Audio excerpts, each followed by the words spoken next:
Shalom, nous allons étudier le Daf, même Dalet, dans Masechet Avodah Zarah. Nous reprenons 5-6 lignes avant la Mishnah, qui est à la fin du Daf Mem Gimel Amoud Bet. Rabban Shlomo Megal Melomer, Ashbag dit que justement les tsurot, Chama, les représentations de soleil, de lune et de dracon étaient interdites, mais à condition que ce soit sur des ustensiles qui sont mechoubadim, qui sont mechoubadim dignes de respect, c'est-à-dire que c'est quelque chose qui a de l'importance. Alors, ezoen mechoubadim, qu'est-ce qu'on appelle des kelim mechoubadim et d'autres qui ne le sont pas, vezom mevuzin. Amara mechoubadim les mana minamaim, mevuzim les mata minamaim. Proposition de Rav de dire que ça dépend si le dessin, la représentation ici du soleil, de la chose qui est éventuellement une idole pour les hakoum, est-ce que, par exemple quand c'est dans un vase ou dans une amphore, est-ce que ce dessin-là est situé au-dessus de l'eau ou pas? Si c'est au-dessus de l'endroit où il est censé avoir le liquide, l'eau ou le liquide, à ce moment-là c'est mechoubad, effectivement, c'est qu'on veut faire kavod à la divinité en question. Si par contre c'est à l'endroit où on met de l'eau, à ce moment-là, on estime que c'est simplement décoratif. Shmuel propose autre chose. Amar, Elo ve'elo mevuzin. Dans les deux cas cités précédemment, c'est pas une marque de kavod. Et là, Elohen mechubadim, sha'al ashirin ve'al anezami ve'al tabaot. Lui estime qu'à partir du moment où ce sont des représentations qui sont sur des ustensiles de vaisselle ou de maison, ça n'est pas un mechoubad. Ce qui est vraiment mechoubad, ce n'est pas encore une fois à l'endroit sur l'objet sur lequel c'est placé, c'est plutôt quel type d'objet. Et donc lui dit que ce sont les bijoux. Shirin, Nezamim, Tabaot, tout ce qui est donc collier. Nezamim, c'est les boucles qui mettaient dans les oreilles ou dans le nez. Tabaot, les bagues. C'est-à-dire qu'il y a des Shmuel, une braïta confirme ce que dit Shmuel, Mechobadim, ala Shirin, ala Nezamim, ala Tabaot. Ce qui est justement Mechobad, c'est les représentations qu'il y a sur les bijoux. Mevuzin, Sha'al, Hoyot, Ve'al, Akum Kumosim, Ve'al Mechamim, Ve'al Sadinim, Ve'al Amit Pachot. Donc, c'est justement Ayorot, donc c'est tout ce qui est les marmites. Kumkum et Mechamemaim, c'est tout ce qui est ustensiles pour réchauffer ou garder l'eau chaude. Et Sadinim, Mitpachot, c'est tout ce qui est les nappes et les draps de maison. Tout cela, c'est Mevuzé. Noël Mishnah Rabbi Yosomer, Shorai Vezoré la Rouach. Selon Rabbi aussi, si on a une avodah zarah qui est faite en métal, on peut la broyer et la jeter au vent. Au matilayam, on la jeter à la mer. Alors, quand on parle de jeter à la mer, c'est pas forcément de la broyer, c'est quand on jette à la mer, on estime que ça y est, on s'en débarrasse. Ou sinon, on la broie et on la jette dans la terre. Alors, ils l'ont dit, Afuna Sazevel. Chachamim l'ont dit, c'est pas vrai, parce que si tu la jettes dans la terre, finalement, la matière qu'il y a va finalement enrichir la terre d'une manière ou d'une autre. Et donc, quelqu'un en profitera et c'est interdit.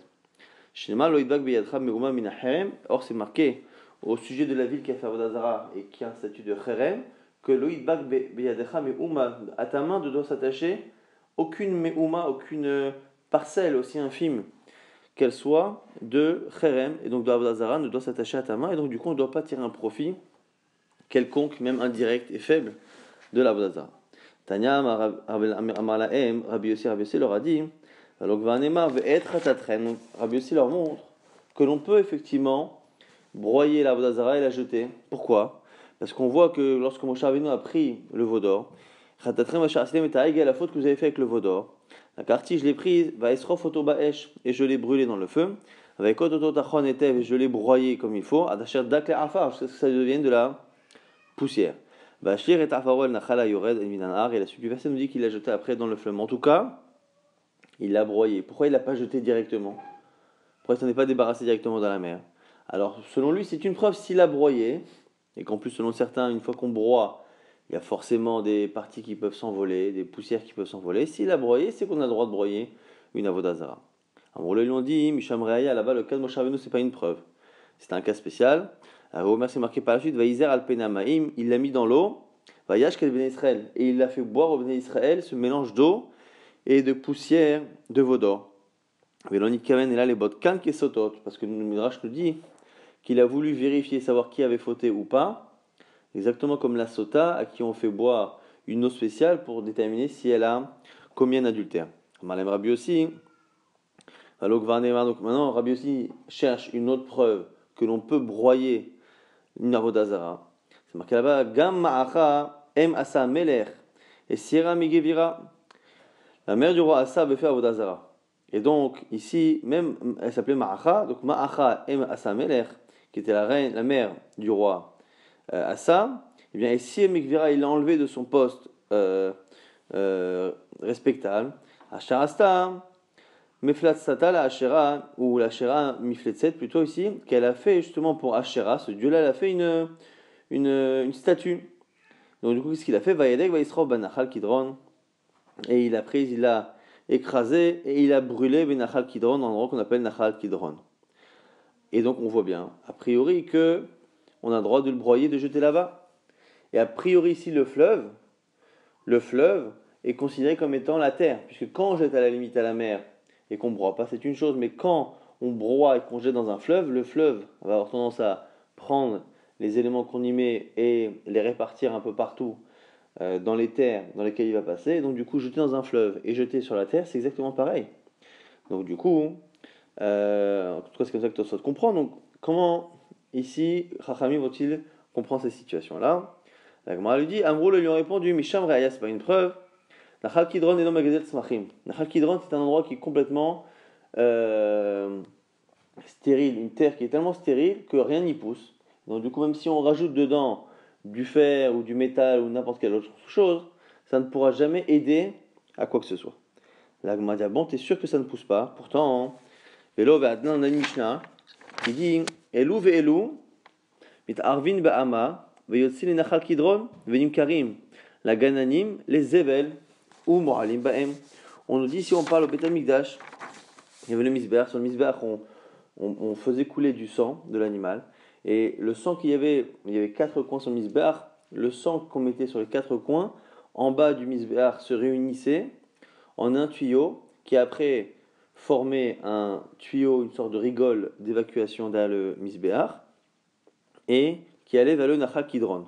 Et là-bas, il y avait des Kohanim qui devaient faire en sorte que le sang donc, qui s'écoulait, qui partait après dans le domaine public, soit racheté pour qu'il perde son statut de Ekdesh, puisque c'était un sang qui provenait d'un korban, d'un animal qui lui-même était Ekdesh. Donc c'était vendu, la Gananim, à ceux qui avaient besoin, donc aux paysans qui avaient besoin pour leur potager ou pour leur champ.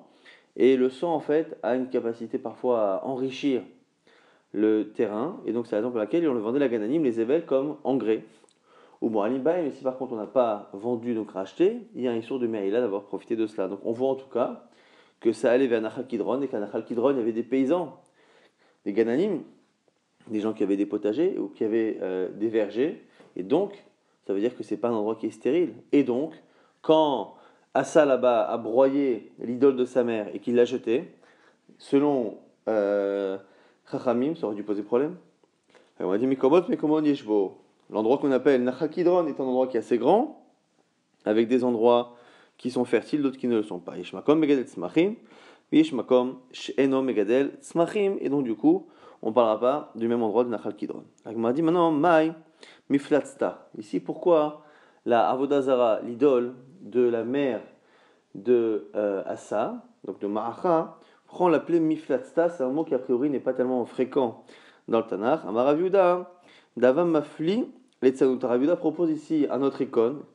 Il dit ici que c'est une contraction de Mafli, quelque chose qui exagère la Letsanut. Letsanut, en général, c'est la moquerie, ou c'est le rire, on va dire, gratuit, qui peut entraîner du coup souvent une légèreté, et donc parfois la Letsanut, ça peut être aussi une expression qui va parler non pas du rire en lui-même, mais de la légèreté et donc des avérotes qu'il peut y avoir derrière. Quel est Rav Yosef, comme Rav Yosef enseignait au sujet de cette idole et de Ma'acha, que cette femme-là avait fait en sorte que dans cette statue, c'était la statue qui représentait a priori un homme, et elle avait fait en sorte de faire à cette statue un membre de virilité pour tirer profit physiquement régulièrement de cette idole. Et donc soit ici les tzanout, ma fille tzanout, c'est qu'elle a tellement exagéré la légèreté d'esprit qu'elle avait, qu'elle en arrivait à avoir ce genre de comportement, ou sinon selon Tosfot, c'est ma fille tzanout, c'est que ça provoque la moquerie, parce que tout le monde se moquait de la mère du roi en disant que elle justement elle avait ce genre de pratique. Rabbi Yossi continue encore une fois de chercher des preuves. C'est marqué que le roi Cheskia Melech, dans le deuxième livre de Melachim, a broyé le Nechash Nechoshet, le serpent en bronze qui avait été fait par Moshe Rabbeinu. On a ici une référence à la Parashat Rokat. Dans la Parashat Rokat, les bénis Israël se sont plaints de la manne. Hachem leur a envoyé Nechashim à Séraphim, les serpents qui brûlaient. Donc ils ont été frappés par des serpents. Et étonnamment, Hachem demande à Moshe Rabbeinu de faire Nechash Nechoshet, de faire un serpent en Nechoshet, enfin de faire un serpent, mais lui il va le faire en bronze, sachant que Nechoshet, le bronze, vient de la même racine que Nachash, que le serpent. Et Hachem dit, voilà, tout celui qui regardera le serpent sera guéri, et celui qui ne regardera pas ne le sera pas. Et effectivement, c'est ce qui a été le cas. Donc déjà à l'époque de Choukat, c'est une demande divine qui est assez étonnante, parce qu'elle peut ressembler déjà à une pratique idolâtre, et ça n'a pas manqué, puisque quelques générations plus tard, les bénis Israël ont vraiment idolâtré le serpent, et comme on l'a vu hier, qu'on a une idole, dragon ou dracon qui est liée aussi au serpent, qui est souvent lié à la refoua, comme on l'a vu chez les Grecs et chez les Romains, Esculap, qui était un dieu de la médecine et qui était souvent représenté par un médecin, par un serpent. Et donc ici, Cheskia a décidé de quitat, de broyer cette fameuse idole. Et donc s'il l'a broyée, c'est qu'on a le droit de broyer. Et broyer, ça veut dire qu'on va après la projeter à un endroit où a priori ça va revenir sur la terre. Et donc on voit bien qu'on ne craint pas ce que dit Rachamim, que finalement ce soit Mézabel la terre, c'est-à-dire que ça serve d'engrais pour améliorer la terre. La Gemara le dit, Amrolo, Misham Reaya, là aussi Rachamim répondent et disent, Réomé là-bas c'est spécial, Vayomer Hashem Moshe Aselecha Saraf, c'est marqué là-bas dans la paracha de Choukat. Hashem a dit à Moshe Rabbeinu, fais-toi un saraf. Fais-toi un saraf, et le fait de dire fais-toi, ça veut dire que tu le fais avec ton argent et tu le gardes, il sera à toi. Donc lecha, michelcha, avec ton argent. Et donc puisque ça appartenait à Moshe Rabbeinu, que c'était de l'ordre du privé, eh bien le fait que les bénis Israël aient fait Avodah Zara après ne peut pas rendre un objet qui appartient à quelqu'un interdit. Si moi j'ai un objet, un juif ou un goy qui fait Avodah Zara dessus ne pourra pas faire en sorte que cet objet me soit interdit. Et donc, puisque c'était à Moshe Rabbeinu, dans l'absolu, il n'y avait pas de nécessité de le détruire.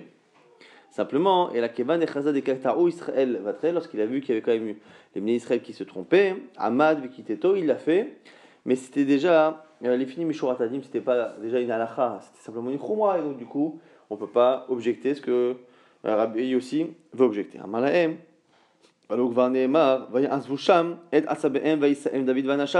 Autre passage, là-bas, cette fois dans le second livre de Shmuel, David Amelech, après avoir vaincu les Philistins, ils ont laissé là-bas les Philistins en s'enfuyant, ils ont laissé leurs idoles. David et ses hommes les ont portés, les ont prises. La Gemara nous dit, et qui te dit que le fait qu'il les a portés, ça veut dire qu'il les a broyés? On va dire pourquoi. Parce que Kidemetargem Rav Yosef, comme Rav Yosef traduit Tizrem verouach tisaem dans les charia, là-bas c'est marqué tu Tizrem éparpille-les, verouach tisaem et que le vent les emporte. Ou Tamergina, là-bas on traduit Tizrinun verouach titaltelun, que là-bas, que tu les éparpilles, que le vent effectivement titaltel les déplace, les emporte ou les déplace. Et donc du coup, le fait de dire Tisaem, ça veut dire plus ou moins éparpillé dans le vent. Et donc du coup là aussi, lorsque David Amelech les a prises, Vaïsaem David Vanachab, on va dire qu'il les a éparpillés dans le vent. Et donc après les avoir écrasés. Amrolo Misham Raya, c'est pas une preuve.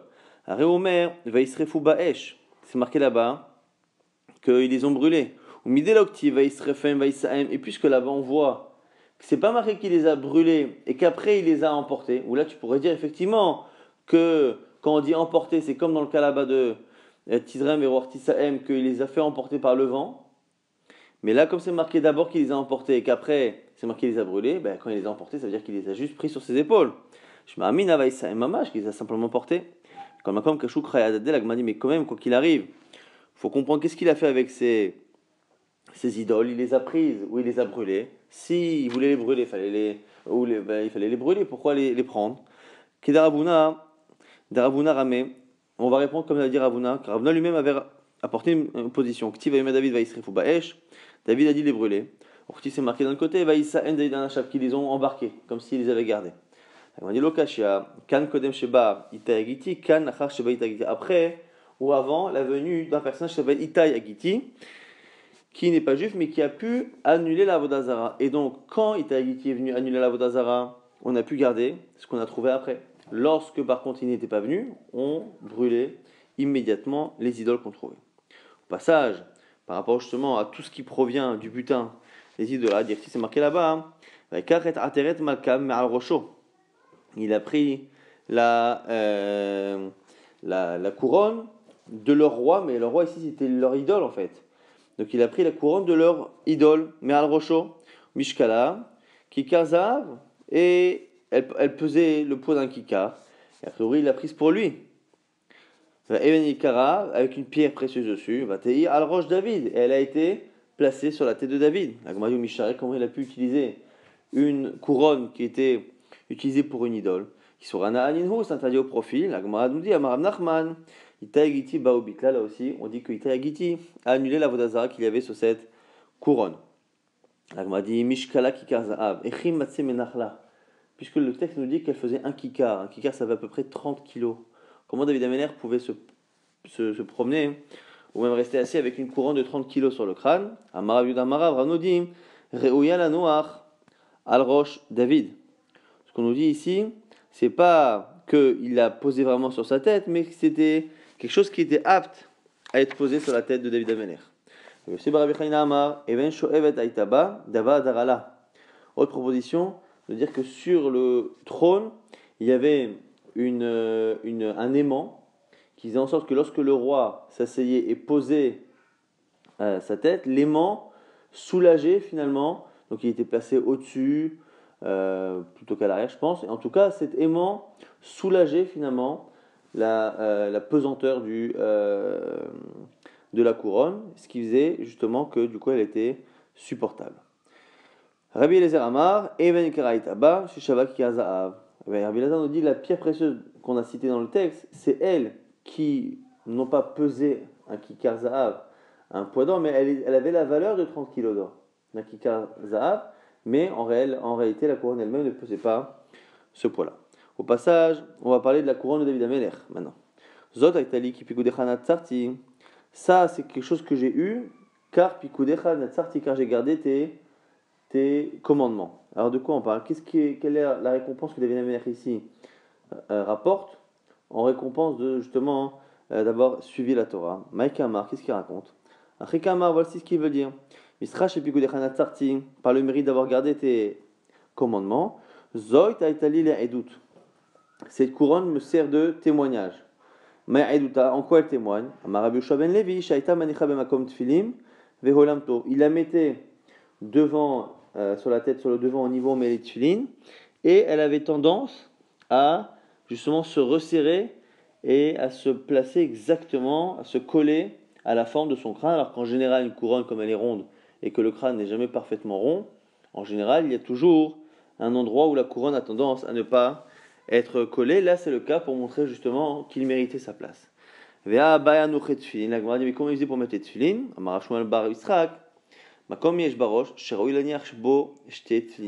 la tête, à l'endroit des tefilin, il y a la place de mettre 2 boîtiers de tefilin, et donc il y a la place de mettre à la fois le boîtier de tefilin qu'on gardait à l'époque de la journée, et en même temps la couronne du roi.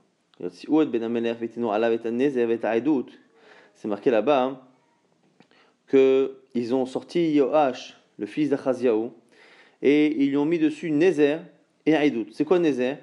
Nézer, Zoklila. Nézer, c'est justement la couronne. Et pourquoi on dit Aïdout? C'est parce que c'est une couronne qui est Aïdout. Et ça confirme ce qu'on vient de dire. Amarav Amarav, Aïdout Houlevet David. Cette couronne-là était un témoignage pour la famille de David Améler. Chez Kol Raoui le Malchut, que tout celui qui est apte à la royauté, Holamto, la couronne s'adapte à sa tête. Et Kol Sheno Raoui le Malchut, et non Holamto. Mais par contre, s'il n'est pas apte à ce poste, ça ne marche pas. Adonia ben Chagit, mitnase le morani emloch. Dans Melachim là-bas, Adonia ben Chagit, Adonia le fils de Chagit qui était une des femmes de David Améler, mitnase s'est élevé en disant moi je serai le roi après David Améler lorsque David Améler était malade. Amarav Yuda Amarav, Ranodi chez mitnase le olmo velo holamto. Là aussi pareil, il a tenté de mettre la couronne pour montrer que, mais ça n'a pas marché.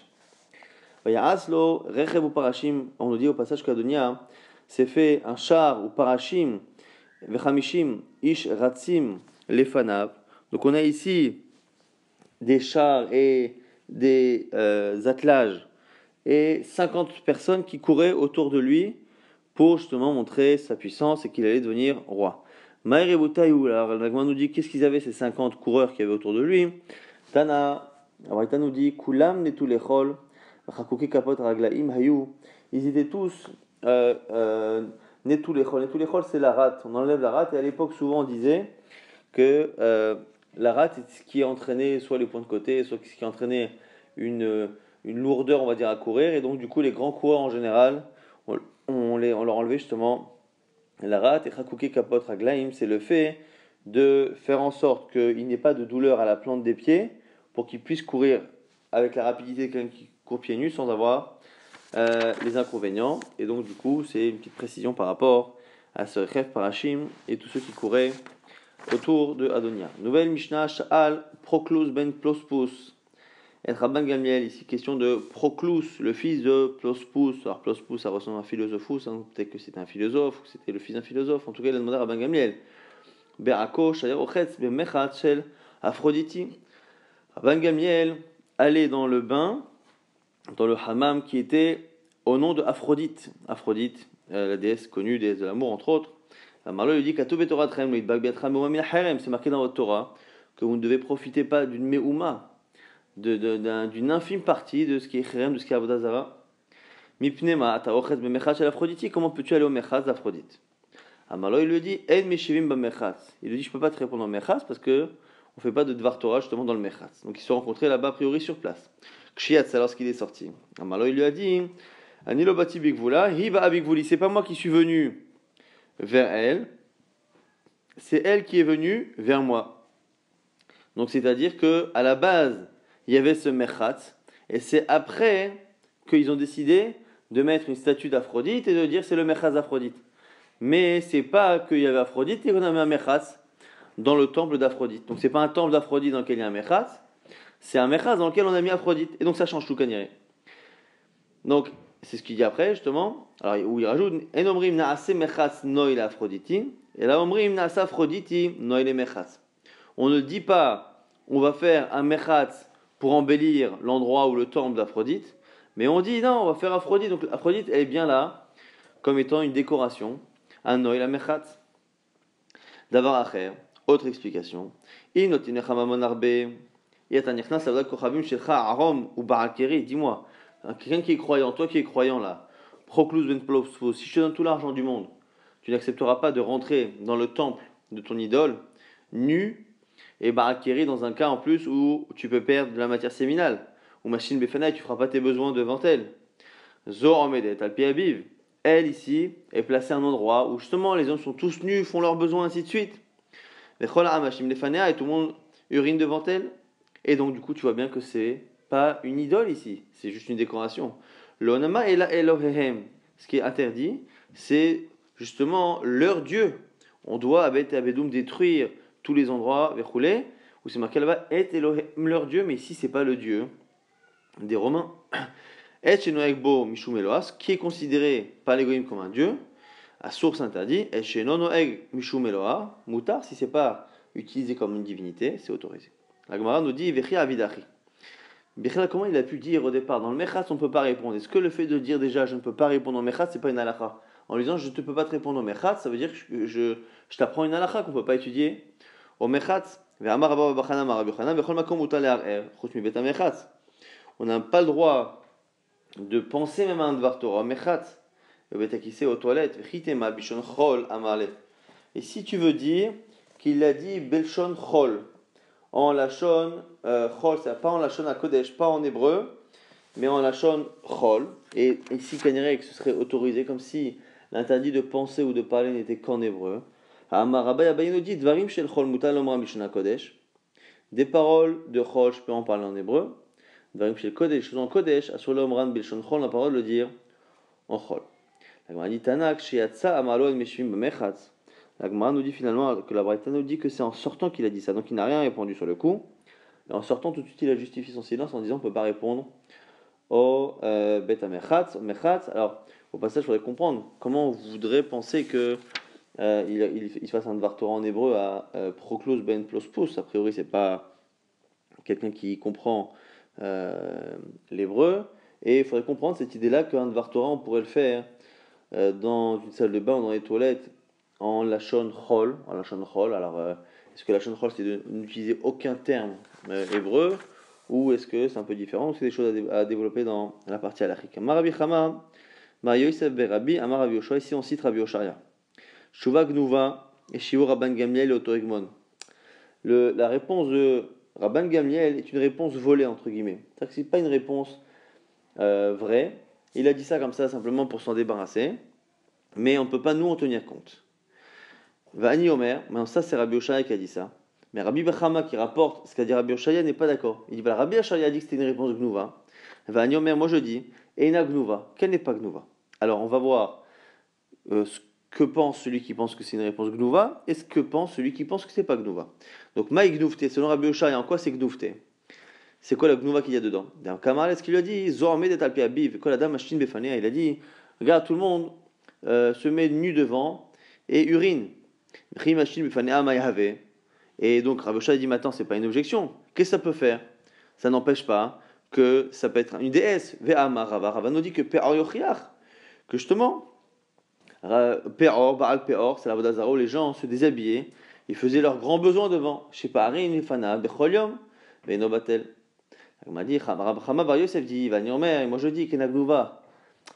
C'est pas du tout une mauvaise réponse. Pourquoi? Parce que là, c'est comme ça que c'était prévu de la servir. Mais par contre, toutes les autres idoles, a priori, on leur donne des marques de kavod.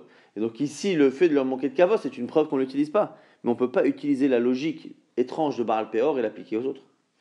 Marabaya Abaye propose autre chose. Gnuf Tameacha, ce qui a posé problème à Rav Shaya, c'est ça. Et Kamale, Ani Lobati Bigvula, Veiba Bigvuli. Le premier argument, où il a dit c'est pas moi qui suis venu vers elle, celle qui est venue vers moi. Veiba Bigvula Maïhave. On a dit mais c'est pas vrai parce que même si c'était lui qui était parti vers elle, qu'est-ce que ça fait Vatnan pour enseigner Avda Kochavim chez Eshla Mechatz, Ogina, une avodazara dans laquelle il y a un Mechatz ou un jardin. Ne'eni Mehem, Shelo Betova. On peut en profiter tant qu'on n'a pas de reconnaissance envers l'idole ou envers les prêtres de là-bas. Donc par exemple, il faudrait payer son entrée si on doit payer son entrée. Donc il y a un jardin ou un mechatz qui est attenant à un temple. On peut y aller tant qu'on paye notre place. Il ne faut pas qu'on y aille de telle sorte à ce qu'on soit reconnaissant envers ces prêtres-là. Donc on voit bien que même quand c'est un temple dans lequel il y a l'idole et qu'on va nous là-bas pour aller au mechatz, il n'y a pas de problème. Et du coup, Vani Omer, Ena Gnova, et encore moi, je dis Raframa Bar Yosef que c'est pas une fausse réponse. Chez Lob et Tovat Rabban Gamiel, qui est Tovat Acherim Dame, c'est qu'à partir du moment où c'était Rabban Gamiel, à partir du moment où il a un statut particulier, on ne mettra pas son rapport aux autres et ce qu'il doit aux gens, on ne le mettra pas sur le même plan que les autres. Donc lui, a priori, c'est sûr que c'était problématique qu'il aille dans un endroit où il y a un temple avec une idole et qu'ils ont mis là-bas un mechatz. Mais par contre, du coup, il avait raison de dire qu'à partir du moment où là c'est l'idole qui est venue dans le mechatz, il n'y a pas de problème. Rav Shimi Bachiyama, Gnuf Tameacha, autre proposition pour comprendre la discussion entre Rav Oshaya et Rav Chama Bar Yosef. Et Kamalo il le dit, Zor Medet al Piabiv, Kol Adam Ashtinim Fanea, justement le fait que la statue soit placée à un endroit où tout le monde urine devant. Qu'est-ce que ça peut faire qu'on urine là-bas? C'est marqué. Rabbi Fanea Hishtin Befanea, Girera Vezarak, Baitatsoa, Arezoina, Betela. Il y a une Mishnah qui dit que si un non-juif crache devant, urine devant, ou justement met dessus des excréments, ou jette dessus des excréments, quoi qu'il arrive, c'est pas Betela. Alors on voit bien qu'a priori c'est pas un argument que les gens urinent devant. Moi je dis, donc c'est Raframa Bar Yosef, et Nagnuva, c'est pas une fausse réponse. Atam les ficha ata ou ratach ala va adam efayesla. Pourquoi? Parce que là-bas, quand est-ce qu'on a dit que ce genre de comportement d'un goy n'annule pas la vodazara? C'est quand il a fait ça de colère. Il a un coup de colère, je sais pas moi, il a fait une fila à sa vodazara, ça n'a pas marché, et de colère, il balance comme ça des saletés dessus. Ça, à la limite, ça n'annule pas parce que quand il va se calmer, il va se réconcilier avec son idole. Acha, kol shata veshata bizizula kaima. Alors que là-bas, c'est Avodah Zara qui est placé dans le bain où tout le monde fait ses besoins et tout, c'est régulier que finalement on lui manque de kavod. Rabba bar Oula Amar. On a ici une autre proposition de Rabba bar Oula. Voici le problème que Rav Oshaya a trouvé dans la réponse de Rabban Gamliel. Des Kamala, il lui a dit Enorim naase mechatz noy l'Aphroditi, et là nasa Aphroditi noy le mechatz. Le fait qu'on ait dit, on ne dit pas qu'on va faire un mechatz, un bain pour Aphrodite. Donc le bain n'est pas une décoration pour l'idole, mais c'est l'idole qui est une décoration pour le mechatz. Vechi omrim naase mechatz l'Aphroditi, mayave. Allez, là, on m'a dit quoi? Et même si on avait fait le mechatz pour Aphrodite, c'est pas un problème, Vatania. On m'a baïdé la v'dat kochavim. Lo amar klum, shenekdesh la kochavim. Celui qui dit, tiens, cette maison-là, elle appartient à la Avodah Zara, ce verre appartient à la Avodah Zara, même dans ce cas-là, le verre et la maison ne sont pas interdits. Pourquoi? Parce qu'il n'y a pas de ekdesh à la Avodah Zara. On ne peut pas sanctifier un objet pour qu'il appartienne à.